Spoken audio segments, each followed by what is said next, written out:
madaxweynaha maanta wuxuu ka soo degay garoonka diyaaradaha ee Jomo Kenyatta isagoo ka yimid magaalada Kampala ee dalka Uganda. madaxweynuhu wuxuu u yimid Nairobi isagoo ka helay martiqaad gaar ah shakhsiga madaxweynaha dalka Kenya madaxweyne Uhuru Kenyatta oo ku martiqaaday shirweyne ku saabsan dhaqaalaha badaha iyo dhowridda iyo ilaalinta badaha iyo horumarinta dhaqaalaha badaha ayaa lagu qabanayaa magaalada Nairobi oo soconaya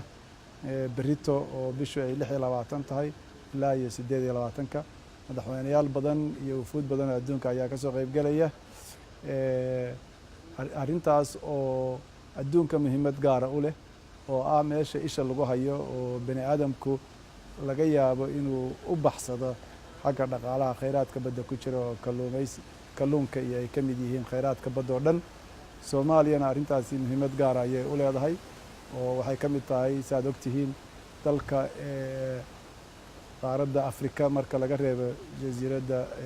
Madagascar ugu xeebta dheer.